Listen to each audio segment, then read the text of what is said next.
Good morning viewers, my self doctor Priyanka Saini. आज हम DElEd second year के school culture management and teacher paper जिसका second है, इसके अंदर जो एक्शन रिसर्च है यानी क्रियानुसंधान का जो थर्ड स्टेप है उसकी स्टडी करेंगे। जो क्रियानुसंधान का थर्ड स्टेप है वह है समस्या के कारणों का विश्लेषण।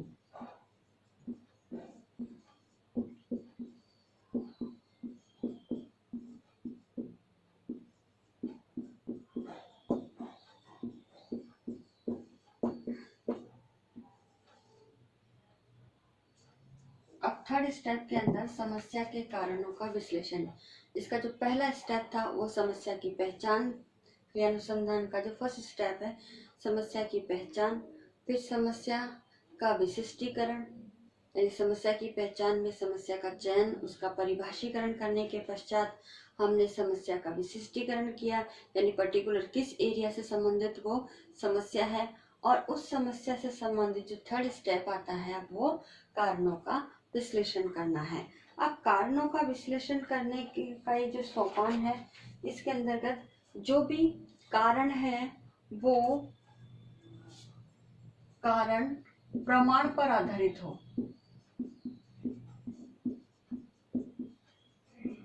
तो प्रमाण पर आधारित होने के कारण ही हम उसे उन प्रमाणों को क्या कर सकते हैं, फिर सूचीबद्ध कर सकते हैं।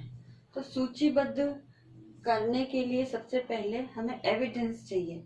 ऐसा नहीं है कि कोई भी कारण है हम ऐसे ही किसी कारण को मान लें या बोल दें, वो कारण नहीं, बाकायदा उसका ऑथेंटिक प्रमाण होना चाहिए।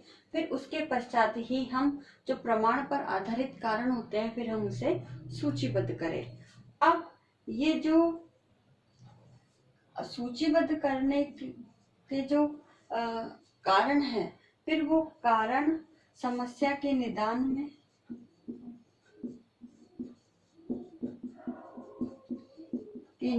यानी उसका समाधान करने के लिए उसके स्वरूप के विभिन्न पक्षों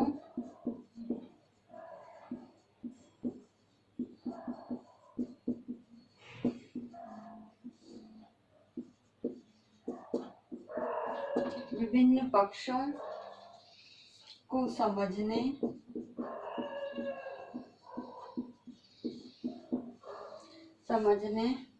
तथा उसका उपचार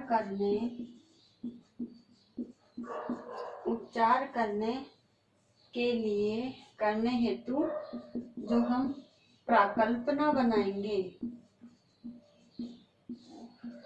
प्राकल्पनाओं के निर्धारण में सहायता करते हैं। अर्थात हम जो भी कारण लेंगे, अगर उन कारणों को हम ऑथेंटिक प्रमाण के आधार पर उन कारणों को लिस्टिंग करते हैं, सूचीबद्ध करते हैं, तो ये जो कारण है वो समस्या के निदान के लिए और उसके स्वरूप के जितने भी पक्ष हैं उन पक्षों को समझने के लिए तथा उसका उपचार करने के लिए बहुत ही सहायक होते हैं। साथ ही उपचार के अंतर्गत जो हम हाइपोथेसिस निर्माण करते हैं, तो हाइपोथेसिस निर्माण के पश्चात हम इन कारणों के बेस पे ही हाइपोथेसिस बनाएंगे और हाइपोथेसिस के आधार पर ही जब हम इसके निदान करेंगे, उसका उपचार करेंगे, तो उपचार के लिए जो भी हम हाइपोथेसिस की जांच करेंगे तो उसके अंदर भी ये जो कारण है जो समस्या से संबंधित होते हैं ये हमारी बहुत ही हेल्प करते हैं।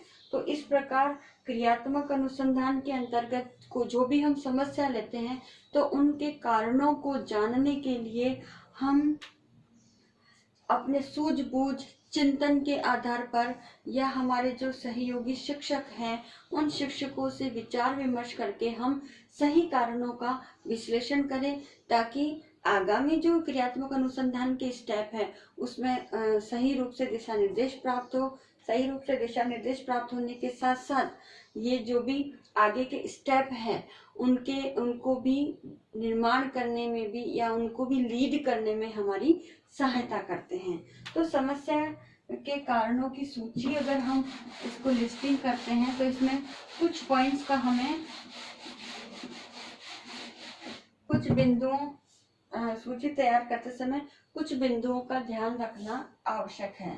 तो ध्यान योग्य बिंदु, कारणों को सूचीबद्ध करने के लिए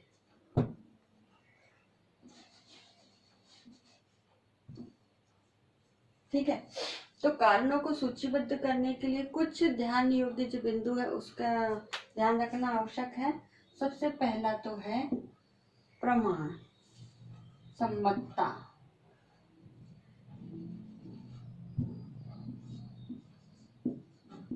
प्रमाण सम्मतता यानी जो भी हम कारण समस्या से संबंधित ढूंढे या हमें ज्ञात हो वो किसी न किसी प्रूफ, प्रमाण, एविडेंस पर आधारित होना चाहिए, किसी फैक्ट पे आधारित होना चाहिए।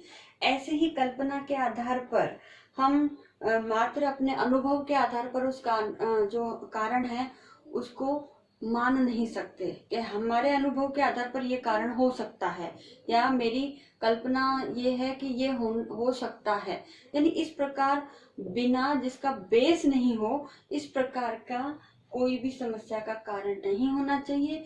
जो भी हम कारण निर्धारित करते हैं वो हमारे चिंतन, सूझबूझ, गहराई से उस समस्या पर विश्लेषण करने के आधार पर होना चाहिए। सेकंड जो ध्यान योग्य बातें हैं उसके अंतर्गत तर्क संगतता यानी लॉजिकल होना चाहिए। जो भी एविडेंस है वो तर्क पे आधारित हो, तार्किक हो, जिसकी हम पुष्टि कर सकें और यही तर्क पे आधारित कारण होने के आधार पर ही आगे चलकर के निष्कर्ष भी होते हैं, वो हमें सही निष्कर्ष प्राप्त होते हैं। तो जो भी कारण हम निकालें समस्या से संबंधित वह तर्क संगत होने चाहिए, केवल कपोल कोरी कल्पना मात्र नहीं होने चाहिए। और इसके अंतर्गत अगर हम प्रमाण सम्मतता के आधार पर, तर्क संगतता के आधार पर अगर कारणों का विश्लेषण करते हैं तो हमारी शक्ति भी बचती है और समय भी कम खर्च होता है। थर्ड जो इसका ध्यान योग्य बिंदु है वो है परीक्षणीयता यानी टेस्टिंग। यानी जो भी हम जो भी समस्या के कारण निकालते हैं वो परीक्षण योग्य होने चाहिए। ऐसा नहीं हो जिसका हम परीक्षण नहीं कर सके।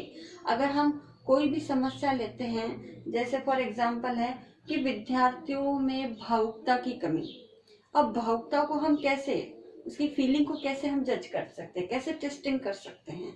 तो इट इज नॉट ऑथेंटिक। तो जिसकी टेस्टिंग ना हो हम ऐसे कारणों को ना लें तो हमारे एक्शन रिसर्च में ज्यादा सही रहेगा। नेक्स्ट जो अगर हम पॉइंट्स की बात करती हूँ तो नेक्स्ट जो ध्यान योग्य बातें हैं उसमें आता है विशिष्टता। यानी जो भी हम कारण लें वो विशिष्ट होने चाहिए, स्पेसिफिक होने चाहिए। स्पेसिफिक का मतलब है जनरल नहीं। जो आमतौर पर हमें आमतौर पर अगर हम कोई समस्या का कारण लेते हैं तो उसका तो रिजल्ट हमें पता ही होगा कि हाँ ये कारण है तो ये समस्या इसलिए आई होगी, या हम उसके निष्कर्ष पर शीघ्र पहुंच जाते हैं। तो इसका मतलब है कि जो समस्या का कारण है विशिष्ट होना चाहिए। विशिष्ट होने के कारण ही पिन पॉइंट होना चाहिए। विशिष्टता का मतलब पिन पॉइंट हो तो हम उसका फिर आगे हाइपोथेसिस बना सकते हैं, उसकी टेस्टिंग कर सकते हैं। नेक्स्ट पॉइंट इसके अंतर्गत आता है नियंत्रण। यानी जो भी हम समस्या के कारण अगर हम लेते हैं तो उस पर जो रिसर्चर है, चाहे वो शिक्षक है, प्रबंधक है या संस्था प्रधान है, तो ये जो भी रिसर्चर है उसका नियंत्रण होना आवश्यक है।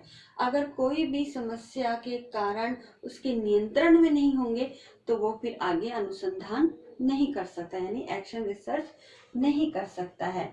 तो इस प्रकार किसी भी समस्या का समाधान करने के लिए उसके अप्रोप्रिएट रीजंस होने चाहिए, कारण होने चाहिए, और कारणों के लिए हम इन निम्नलिखित बिंदुओं का ध्यान रखें तो हम जो भी कारणों का विश्लेषण करेंगे वो बिल्कुल सटीक होगा, सही होगा, समय की भी बचत होगी, शक्ति की भी बचत होगी, अनावश्यक व्यर्थ कोरी कल्पना मात्र बातों की तरफ हमारा जो आगे बढ़ते हैं हम उससे बच सकते हैं, और जो भी कारण होंगे सही होंगे, मिथ्या नहीं होंगे जिसकी टेस्टिंग नहीं हो सकती है। तो इस प्रकार क्रियात्मक अनुसंधान के कारणों का विश्लेषण करने के लिए हमें इन सब बातों का ध्यान रखना आवश्यक है, ताकि हम आगे चल करके इस समस्या के निदान के लिए, उसके स्वरूप के विभिन्न पक्षों का निर्धारण करने के लिए और हाइपोथेसिस यानी परिकल्पनाओं का निर्धारण करना हमारे लिए आसान होगा।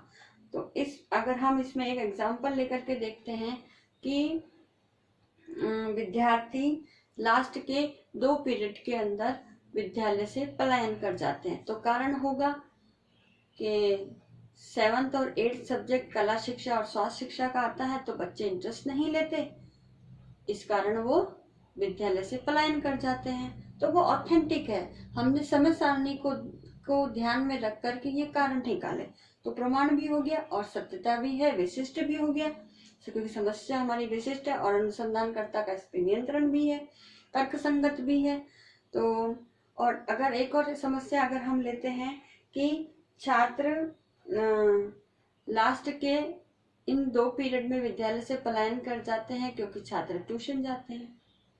अब ट्यूशन जाते हैं तो ट्यूशन जाने वाले छात्रों की जो संख्या है हम उस पर दृष्टिगोचर करें तो ऑथेंटिक प्रमाण भी मिल जाएगा कि 40 बच्चों में से 25 बच्चे ट्यूशन जाते हैं साइंस और मैथ की। तो जब हम ट्यूशन के बच्चों की संख्या देखें और उनका टाइमिंग 3 बजे का देखें, विद्यालय की छुट्टी 4 बजे होती है, हाफ आवर का एक पीरियड होता है, तो लास्ट के 2 पीरियड में बच्चे चले जाते हैं क्योंकि वो ट्यूशन जाते हैं। तो ट्यूशन की बारे में ऑथेंटिक साक्ष्य होगा हमारा इस ट्यूशन जाने वाले बच्चों की संख्या। तो इस प्रकार से समस्या के कारणों का जब हम सही विश्लेषण करते हैं तभी आगे जा करके एक्शन रिसर्च संबंधी जो भी दिशा निर्देश है वो हमें प्राप्त होते हैं और आगे के कार्यों के लिए भी हमें कार्य करने में भी आसानी होती है। तो इस प्रकार आज के इस वीडियो में क्रियात्मक अनुसंधान के 3rd सोपान की स्टडी की। नेक्स्ट की जो भी स्टेप है हम उनसे नेक्स्ट वीडियो में स्टडी करेंगे। नाउ आज का असाइनमेंट है, इस असाइनमेंट में हम आपको एक क्वेश्चन देते हैं कि क्रियानुसंधान के 3य सोपान समस्या के कारणों को स्पष्ट कीजिए। तो आपका इस वीडियो के आधार पर इस क्वेश्चन का आंसर लिखिएगा और इस कोरोना महामारी के दौर में आप अपने घर में रहिए, सुरक्षित रहिए, जहाँ तक हो सके घर से बाहर नहीं निकलिए और राज्य सरकार के द्वारा जारी जो भी गाइडलाइन समय समय पर जारी की जा रही है उसका पूर्णतः अनिवार्य रूप से पालन करना आवश्यक है। आई होप ये वीडियो आपके लिए यूजफुल होगा। So thank you.